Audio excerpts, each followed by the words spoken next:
C'est-à-dire qu'en fait, le film sera plus long. Ouais.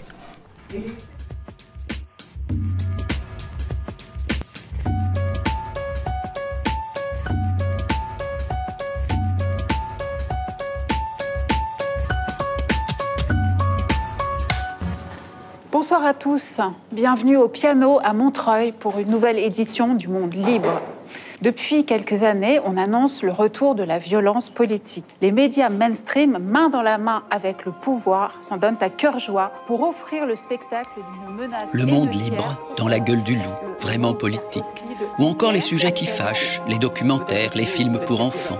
Et bien évidemment, le journal, du lundi au vendredi à 20h. Bonsoir à tous, il est 20h, vous êtes devant le JT du Média. Ce journal qui, pour la première fois, s'est échappé de la télé le 15 janvier 2018 et qui, depuis, poursuit son bonhomme de chemin en essayant d'être fidèle au manifeste qui marqua la naissance du Média et définit ses valeurs. Très bien. Allez, on t'écoute. Alors, merci aux sociaux d'abord, sans qui ce journal n'existerait pas, et j'en profite pour... Toujours installé à Montreuil, le Média a aujourd'hui 5 mois. Par comparaison, à 5 mois, un bébé commence à se retourner du dos sur le ventre et tient droite sa tête, sans soutien. Bon, nous faisons un peu mieux. Cela dit, 5 mois, c'est encore modeste. Le Figaro, créé en 1826 sous le règne de Charles X, a 192 ans. Et Le Monde, 74. À côté de nous, même Mediapart fait figure d'ancêtre avec ses 10 belles années d'existence.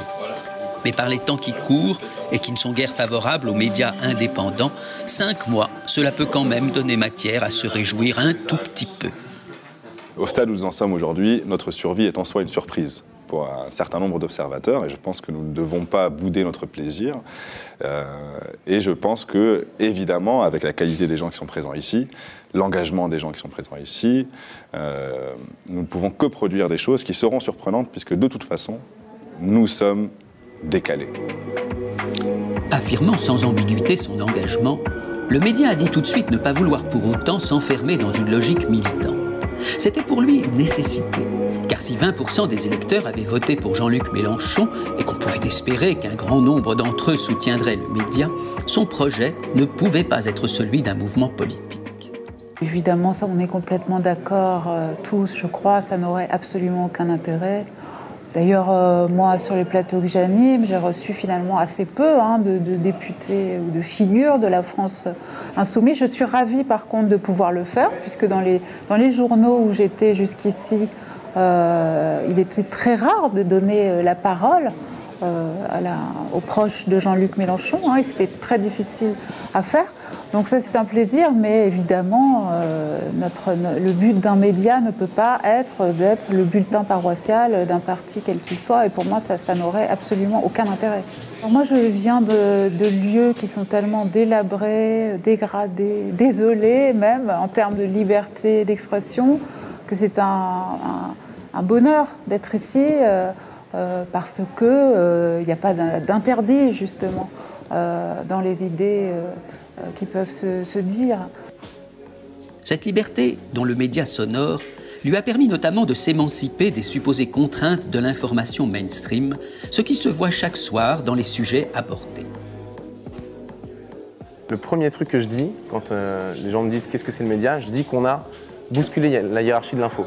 Et que du coup, on ne s'interdit pas de parler beaucoup d'écologie, d'antiracisme, de féminisme, et des sujets qu'on ne voit pas dans les autres JT, ou en tout cas les traiter différemment. C'est la première chose que je dis. Et je dis que c'est assumé. Voilà. Après, la discussion s'engage, mais c'est toujours le premier truc que je dis, c'est mettre un coup de pied dans la fourmilière de la hiérarchie de l'info. Sans faire ici la liste de tout ce dont le Média peut être fier, il faut tout de même souligner le choix qui a été fait d'une télévision qui ressemblerait à la France dans sa diversité même. La France, elle est diverse aujourd'hui. Le fait que les médias ne traduisent pas cette diversité, ce n'est pas anodin. Ça traduit une difficulté à recruter, à donner leur chance à des personnes qui ont des profils différents. La peur du risque aussi, parce qu'on se dit des fois que cette diversité revendiquée peut faire peur à un certain public. Donc je pense qu'il y a eu un effort, en tout cas qu'il n'y a pas eu de peur.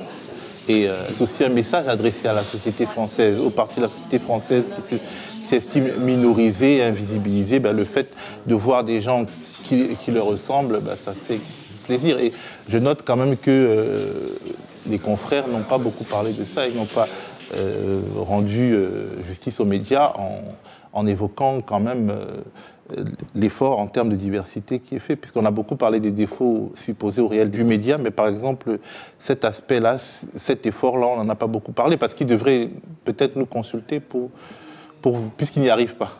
On a des conseils à leur donner peut-être. Cela étant, est-ce nécessaire de le préciser, les 5 premiers mois du média n'ont pas été exempts de maladresse, voire d'erreurs. Pas de quoi se couvrir la tête de sang devant BFM ou Le Point, mais bon, comme on dit à l'école, peut certainement mieux faire. Je pense qu'aujourd'hui, on n'est pas encore assez subversif. Ça, c'est le premier reproche que je peux nous faire collectivement. Je m'inclus dans ce reproche. Le second reproche que je nous fais, c'est de ne pas être encore suffisamment professionnel dans l'exécution, la réalisation, la mise en scène de l'information. Nous avons tous de bonnes idées. Lorsqu'il s'agit de les décliner, c'est plus difficile. Voilà.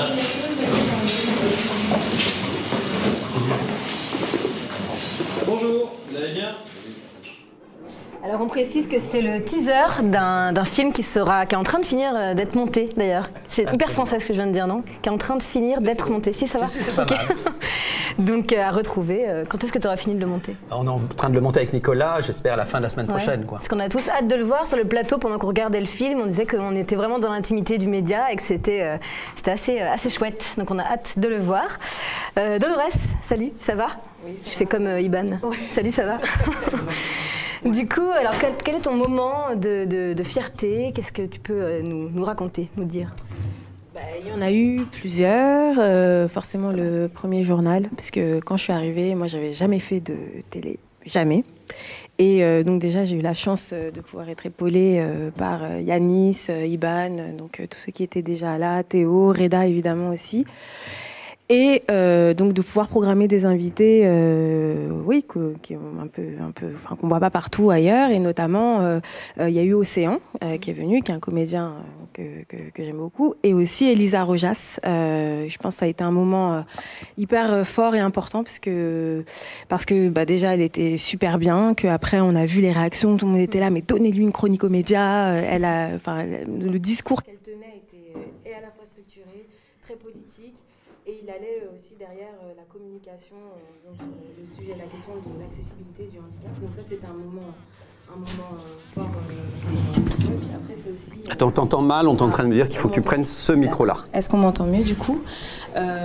Et donc, et puis après, bon, c'est aussi les réalisations de tous, parce que on a les interviews qu'on réussit à faire, les personnes qu'on réussit à inviter, et puis aussi c'est d'assister à des moments où les mags des autres, Rémi en parlera, mais son sujet du Red Star qui nous a quand même tous occupés, voilà, donc c'est les réalisations quand même collectives, puisqu'on travaille beaucoup quand même ensemble, quoi, voilà. Mais c'est avec la post-production aussi qui travaille en bas, et donc une partie est là aussi, non ? Non, vous répondez pas tous en même temps, surtout. Donc Bastien, maintenant. Salut Bastien. Alors, Bastien, tu es là, tu représentes un peu l'équipe du média, l'équipe qu'on ne voit pas, qui est derrière les caméras. C'est ça, le pôle digital, pour être plus précis. Et je voudrais juste leur passer un message parce qu'ils font un taf fantastique. C'est un peu injuste, je suis tout seul à être là pour parler de ça. Et en fait, ils font vraiment un gros taf. Donc Romain Moriconi, Romain Spi, Antoine et les stagiaires qui font un travail formidable aussi. Donc voilà, je vais commencer par ça. Mais oui, c'est vrai qu'en fait, nous, on a un rôle qui est un peu double. En fait, le premier, c'est de mettre en avant, ça a été un peu dit tout à l'heure, les contenus qui sont faits par les journalistes, que ce soit le journal. Là, j'ai 3 experts dans le journal qui font des journaux tous les jours. Et puis, même les émissions un peu plus longues, comme celle d'Aude, par exemple, qui est là-bas, ou la tienne, Gérard, les sujets qui fâchent, où en fait, on va les mettre en avant pour qu'elles soient regardées le plus possible. Et puis, on a tout ce qui est aussi des sujets un peu... les vidéos carrées, c'est comme ça qu'a appelé ça tout à l'heure Sophia, où on va décrypter un peu de l'analyse, l'information, de l'actualité à chaud. Et puis faire la com du média, par exemple 99%, le journal papier qu'on a mis en avant pour qu'il y ait le plus de ventes possible. Alors, ça, c'est notre boulot. Ouais.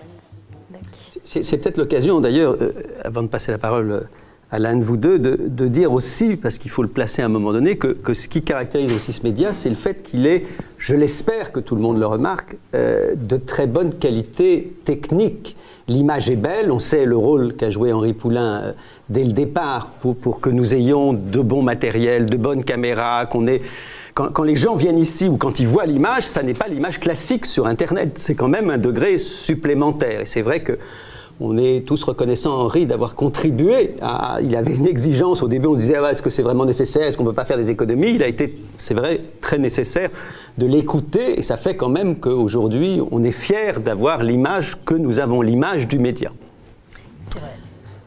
Alors, Yanis, est-ce que tu veux nous dire un peu ton moment de fierté aux médias? Bah non, mais comme Dolores, c'est plusieurs moments de fierté, je pense qu'on en a plusieurs. Mon moment de fierté numéro 1, c'est d'avoir rencontré Gérard Miller. C'est bien. Très grand tu moment. Répètes ce que je t'ai demandé, parfait. Voilà. Non, mais tu pouvais le dire spontanément. Voilà. Je l'ai préparé pendant 5 minutes. C'est bien. Voilà. Non, et puis après, mon vrai moment de fierté, c'est vraiment toutes les personnes en fait, que j'ai rencontrées pour le média, que ce soit les femmes de ménage en grève, que ce soit les femmes SDF qui sont agressées dans la rue, les SDF eux-mêmes, les SDF eux-mêmes, que je sois allé dans les campagnes françaises qui sont totalement à l'abandon. Je peux en citer plein encore. Qu'est-ce que j'ai fait d'autre? Ouais, que j'ai fait. Voilà, j'ai donné aussi la parole aux réfugiés. Et voilà. Et puis après, c'était une parole totalement libre. Et c'est ça en fait que j'apprécie énormément aux médias, c'est-à-dire qu'on traite les sujets d'une manière totalement libre. Et on a des réflexions, on se pose des questions, mais on n'a pas, si vous voulez, la question que peuvent avoir certains journalistes, c'est-à-dire est-ce qu'en parlant de ce sujet, c'est pas un peu trop subversif? Est-ce que c'est pas polémique? Non, on ose, on y va. Et je prends l'exemple juste sur quand il y a eu le déménagement de l'ambassade à Jérusalem. Voilà, on est y allé. Reda a présenté un super journal. Voilà, et je pense qu'un journal sur cette question, on n'en a vu nulle part ailleurs. Voilà, donc c'est plein de moments de fierté, mais c'est surtout en fait aussi toutes les rencontres que j'ai faites, dont celle de Gérard, que j'ai enfin rencontré. Non, rajoute pas là, ça fait trop. Tu vois, au début c'était bien. Je me déplace pour le micro pour le donner. Et tu approches-le bien de ta bouche parce qu'on signale tout le temps que vous parlez un peu loin du micro. Est-ce que tu veux lui poser une question? Sur le Red Star qui a marqué, qui a beaucoup plu. Ouais, bah en fait, moi, je sais pas si vous vous souvenez, quand je suis arrivé au début, j'avais jamais fait pareil de présentation. Je suis arrivé le même jour que Dolores. Et bon, j'essaye d'être perfectionniste et tout, mais je suis pas mal stressé, toujours un peu angoissé. Si vous vous souvenez au départ, mes premières fois en direct sur le journal, j'étais très stressé et je crois que ça se voyait beaucoup à l'antenne. Et c'est vrai que j'ai expérimenté ici des choses que j'avais jamais fait. C'est vrai, c'est super. Ok.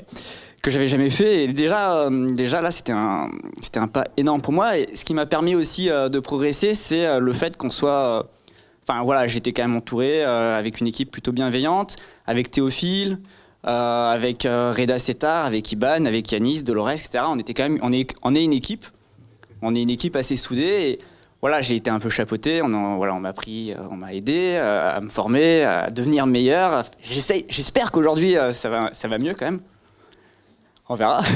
Et notamment un fruit, un produit un peu de ce travail en équipe, c'est le reportage sur le Red Star que j'ai fait avec Romain Moriconi et Reda Settar. Reda Settar qui fait un travail de ouf au niveau de l'image. Vraiment, moi je kiffe ces images, c'est un super JRI. Et Romain Moriconi aussi qui a fait un travail extraordinaire au montage. Tous les trois, je pense qu'on a fait une des plus belles créations du média. Et sans prétention aucune, mais voilà, faut le dire, je crois que... mais je crois qu'on a réussi le pari. Je crois que vraiment, moi je suis super fier. En vrai, je vais vous dire... moi je suis pas neutre sur le sujet parce que le Red Star pour moi c'est un truc de dingue. J'ai une histoire avec ce club, je fréquente la tribune Rino de la Negra qui est le cop du Red Star. Et j'avais vraiment une envie, dès que je suis arrivé j'ai poussé pour faire ce reportage sur le Red Star et j'en suis extrêmement fier. Mais quand même on l'a traité d'une façon particulière, c'est-à-dire que l'angle c'était la gentrification en banlieue parisienne, plus précisément en Seine-Saint-Denis, plus précisément à Saint-Ouen, plus précisément dans le quartier des Puces. Et je crois qu'on a sous le prisme du foot et d'un club en particulier, le Red Star FC, je crois qu'on a réussi ce pari et je pense qu'on peut être assez fier de ce qu'on a fait. Moi, j'en suis très fier. Puis voilà, ça va suivre. On a encore un petit bijou là qui est en préparation pour cet été. Je sais pas s'il marche ce micro, j'aimerais embrayer juste sur... ouais. Voilà, moi je voulais juste ajouter un point qu'a soulevé Rémi et qui est important et dont parlait aussi tout à l'heure Bruno, c'est le fait d'être détendu au journal. Et au début, on est tous arrivés extrêmement stressés. On se sentait tous extrêmement observés. Et il y a une chose dont je suis fier, c'est cette progression qu'il y a eu en fait de nous tous, hein, sans prétention comme dirait Rémi Kenzo. Je pense qu'il y a une vraie progression de nous tous là-dessus. Et j'ai envie de dire à Bruno, bon là il est parti, mais j'espère qu'il m'entendra, de lui dire d'attendre un peu. Et ça fait que 6 mois qu'on s'est lancé. Et dans 6 mois, peut-être, on aura peut-être atteint cette décontraction qu'il attend tant de nous, mais ça va venir. Et voilà, en tout cas, moi je trouve qu'on a vraiment une belle progression en 6 mois.